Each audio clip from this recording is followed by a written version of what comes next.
everyone, and welcome back to Jesse Hecht Creative. Today we're going over the Sonic the Hedgehog Team CHAOTIX Vector the Crocodile from Jakks Pacific. Before we begin, make sure to hit that like button and smash that subscribe button. Now let's get to it. So here's Vector in box. I'm excited to open this guy. He looks really awesome with the green and the yellow and the black, with the white gloves and eyes. Vector on the bottom over there. Sonic the Hedgehog and Modern Sonic over here. Articulated little 10 ring over here on the back. We have Vector. Vector will take on any job that pays, but it'll also help Sonic save the world from Dr. Eggman out of the goodness of his own heart. That's sweet of him. We have Articulation over here. The rest figures in the wave here. So let's get to it and open this guy up. So scissors in hand, I open this guy up from the bottom. Just slowly make my way across the bottom of this. It's going to be a little bit difficult, but trying to preserve the backdrop here, making little cuts as I go. The glue was not really applied on the top, so that's kind of good. Just slowly cut through that. Okay, let's watch out here. And then we cut out on the bottom. Not the best card I've opened, but still pretty good. Pretty much intact. And this too. I'll save this as well. So here's Vector the Crocodile, or Alligator. I think he's a crocodile, because I've heard of Vector the Crocodile a lot. Anywho, I am so pumped to get this guy. I love reptilian characters. Vector is no exception. I love to complete the detective team that he's in with Espio and Charmy. Team CHAOTIX, heck yeah. I am so pumped for this guy. So let's take a closer look at this guy. The head sculpt is wonderful on him. It is pure crocodile. He is just awesome. He's wearing headphones. He's wearing a yellow, or in this case gold, chain around his neck. He's very cool. And he really wants to put that into his outward appearance. So, yeah, he has a great look for him. But what's really cool about his look is that you can open his mouth. And on the inside, you'll see his tongue, which is very nicely painted. His teeth are painted really well. I swear there were supposed to be teeth here, but they got taken out either in pre-production or post-production, or at some point, because it looks like there's still supposed to be something there. There's supposed to be something in these little slots, and I'm just not even sure what it's supposed to be. But the paint is really well done on him. The headphone paint is pretty good. You know, I don't know what kind of headphones these are. If anybody knows, tell me in the comments. But I think they're Vector's headphones. They might be based off of some other headphones. It looks like there's a small telephone set on the top, which is pretty interesting. If you see that shape right there, it looks like an old school telephone, which is pretty funny to me. His eyes are really well done. The highlights on his eyes are in the bottom. For me, right-hand corner. For him, left-hand corner. So that's pretty cool. And the paint on his snout is really good. It's hard to find good paint on his snout for this character, but the head is such a nicely detailed piece that I had to really show it off in full glory here. The torso is very cleanly painted, and I really like that a lot. There isn't any articulation in it, which allows you to have this nice sort of seam line going on with each little ridge of the belly and stomach, which is really awesome. There is not much paint defecting going on, and I'm very happy about that. There's virtually zero paint defects on this. That's awesome. The arms are also a nice little touch. They have these really big gold brass, or at least just golden bands around it. I'm not sure if it's brass knuckles. I was going for that kind of thing, but he doesn't need them. And these giant, huge hands with 4 fingers, actually. This is pretty cool. I mean, if you took them off of the body, you could probably do Master Hand and Crazy Hand from Smash Bros. That's actually really awesome. This is really close to what we'd get for that.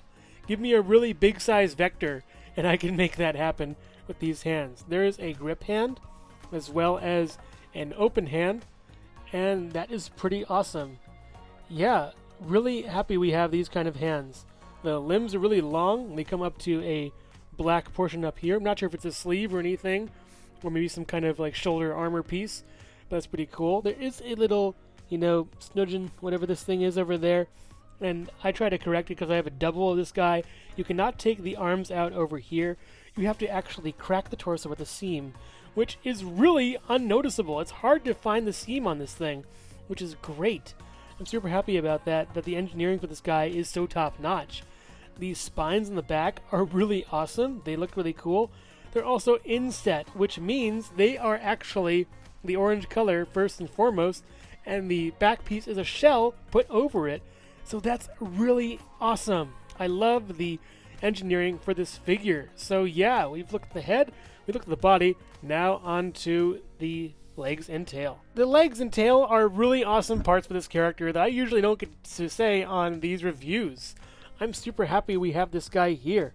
I love the look of the shoes, and actually I had to swap these out for another Vector whose shoes were kind of iffy, so that's great on this part. There is some issue over here with the, paint not really hitting the entire thing, but it looks like a pattern, so I'll give it a pass. Over here it's a little bit shadowed, so I'll give it a pass, which looks pretty cool in that regard. There is just some really nicely painted detail on the shoes. It's very well done. I love that design. I wonder if they're like styler kind of shoes, or at least like fashion conscious kind of shoes, because I feel like Vector would do that. He'd wear those kind of, shoes and show them off to people, along with his gold chain and headphones. And these bands. I think these bands on the arms and these shoes probably are from the matching set or something. So yeah, that's pretty neat. The spines on the back extend all the way down to the tail.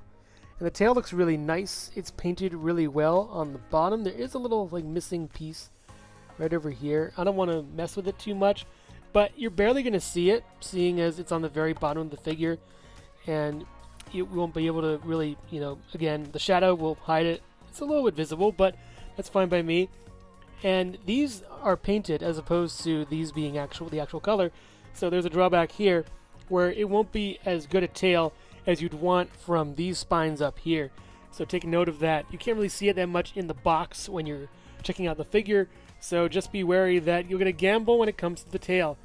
For me personally, it's the worst painted part of this figure overall, but I'd love to say that I think Vector is a winner in my book as far as the figures for the Jakks Pacific Sonic line. Very well done on the paint and sculpt of this crocodile. Hello everyone, and thank you so much for watching so far. Make sure to click like, subscribe, share, and leave a comment. You can also click the bell icon for more creativity. Now let's get back to it. As far as accessories goes, Vector has this little 10 ring, which I really love that he comes with this kind of thing, because rings could be considered currency in the Sonic universe, so that's pretty awesome. He has a nice little bill of sale right here, a collection for a job well done, the money given to him for his services in detective work, so that's pretty awesome. He can hold it in this hand right over here. It is kind of loose. If you want to move it around, it does succumb to gravity eventually after a while. You can also have him palm it in this hand, maybe even do a little like flip of the hand and flip it, like he's sort of fiddling with it, which would be a pretty neat detail. You can kind of shove it into his hand right over here, but it won't really want to go in, so putting it in his palm, he actually holds it quite well in this little scenario. So yeah, he can hold the coin ring, the 10 ring at least, it is really well. You could also put it on a post on one of the playsets if you like. It's a good little addition to the figure that kinda is pretty genius if, I were the designers. Pat yourself on the back, guys. And as far as articulation goes, the head swivels around right over here. It can go pretty far. I'm going to try to test its limits to see how far it can really go. And so far, it goes all the way around. The mouth can open this much and close this much, which you have to force it a little bit, and it will kind of retain its shape. There is a little bit of openage, which is fine by me. I'm cool with that. The arm goes up this far, hitting the chain, down this far, not really going to his side, all the way around, if you please. It can swivel. You can also swivel the elbow and move it up this far, down this far, double jointed, I see, and you can swivel that as well. And you also get a swivel here at the hand, and a little bit up, down, and side to side if you want him to shake someone's hand, at least.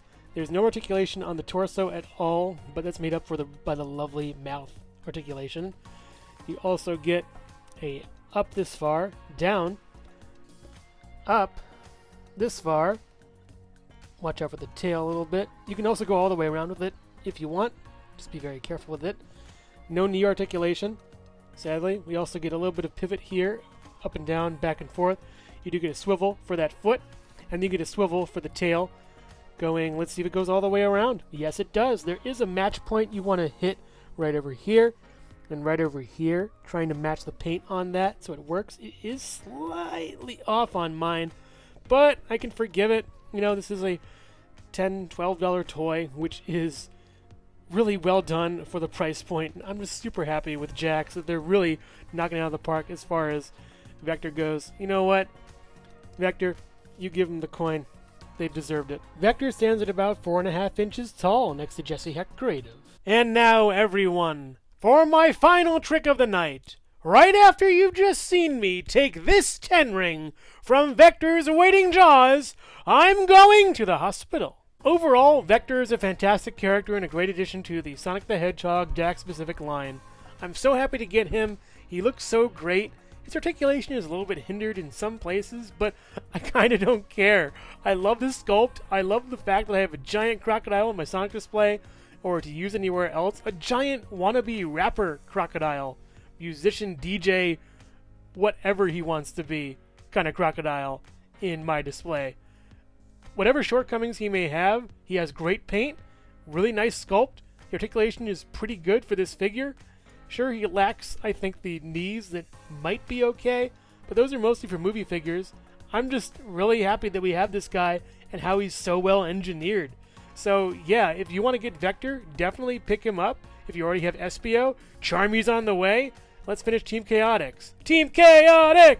Thank you so much for watching Jesse Hecht Creative. Feel free to click like, subscribe, share, or leave a comment. You can also visit us at jessehechtcreative.com, where you'll find more reviews like this one. Thanks again for watching and keep being creative. Stay tuned.